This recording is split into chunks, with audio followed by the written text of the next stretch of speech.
pada kesempatan yang sangat baik ini, saya sekaligus juga melaporkan bahwa kami bertiga pada awalnya, yaitu RRT ya, Rismon Hasyolan Sianipar, kemudian Roy Suryo dan Tifausia Tiasuma, ini sekaligus menjawab tantangan bahwa kami itu yang tadi seperti dikatakan Pak Ahmad Kosinudin, didukung atau ada politik yang di belakang kami. Sama sekali kami jawab tidak, ya. Dan bahkan izin saya mintakan juga doa restu dari seluruh hadirin dan seluruh media yang ada di ruangan ini. Insya Allah kami bertiga akan memberi kado yang sangat indah pada peringatan 80 tahun usia kemerdekaan Indonesia pada tanggal 17 Agustus 2025 yang akan datang, yaitu sebuah white paper, sebuah buku ilmiah yang bertuliskan ijazah palsu Jokowi. Buku ini sepanjang 500 halaman. Alhamdulillah sedang kami tulis dan sudah hampir mencapai 70 sekian persen. Bang Respon menuliskan soal detailnya.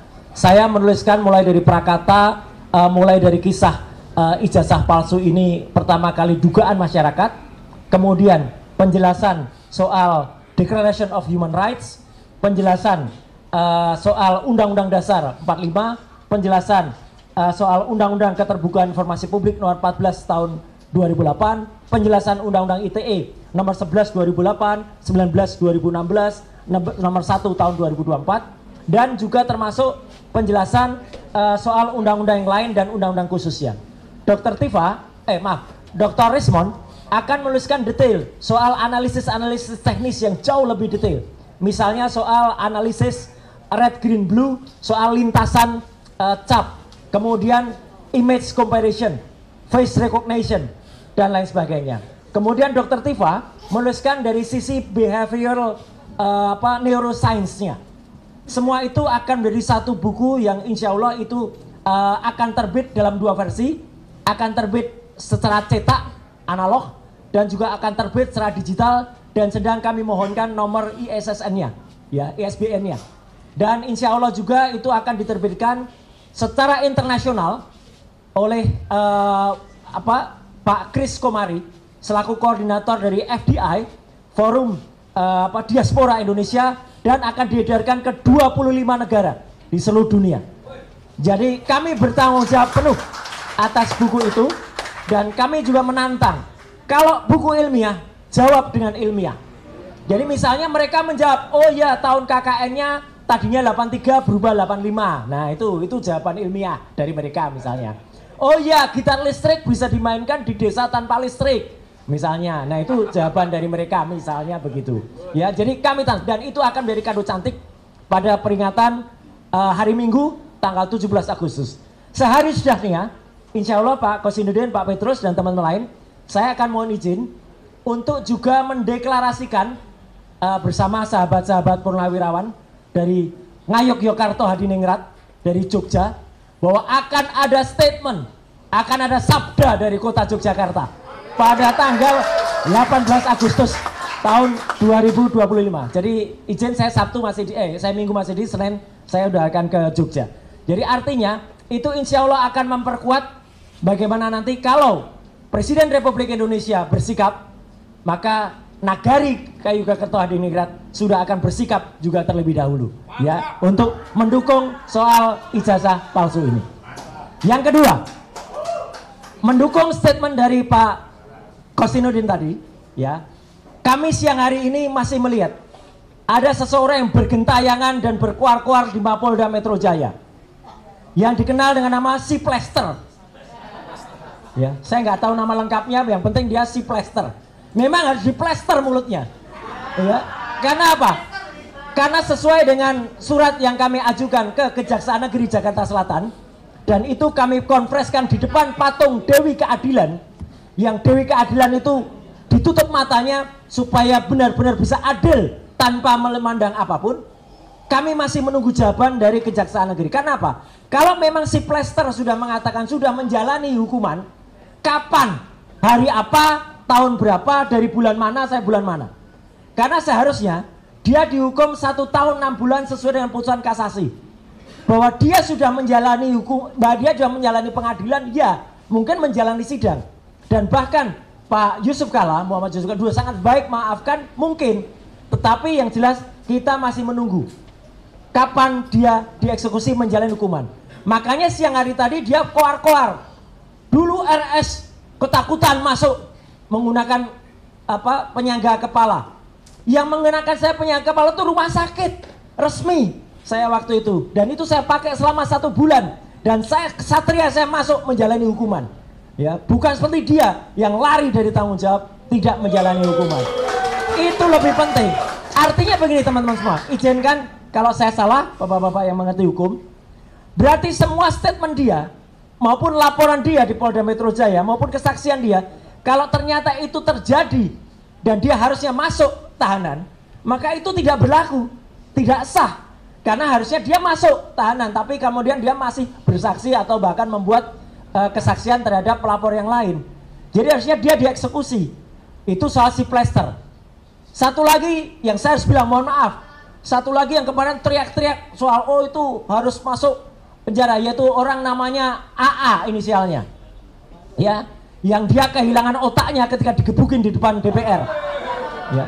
Dia kena, sebenarnya dia adalah TSK, tersangka kasus penistaan agama pada tahun 2015.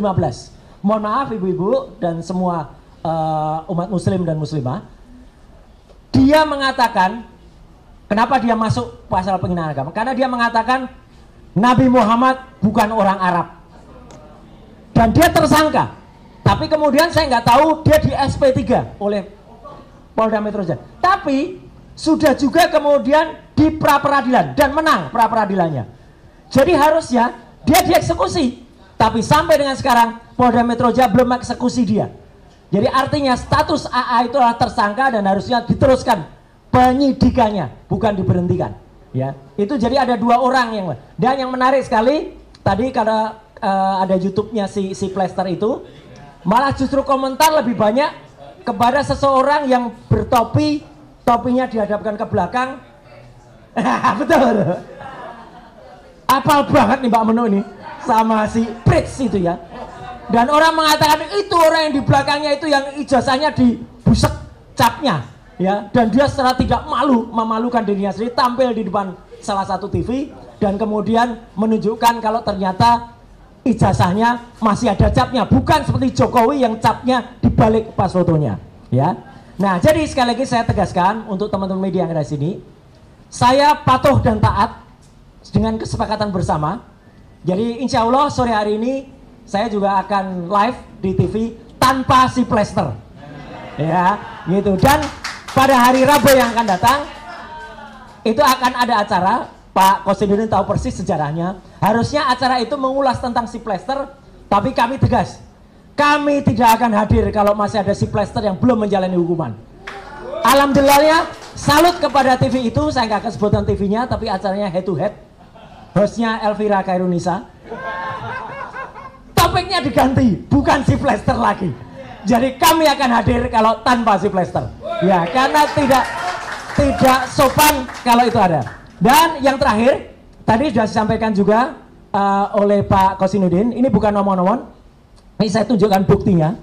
Jadi ini adalah akun resmi, akun sosmed, maaf, milik seseorang namanya VL. VL itu siapa? Virgianto Listiawan alias Iwan Fals.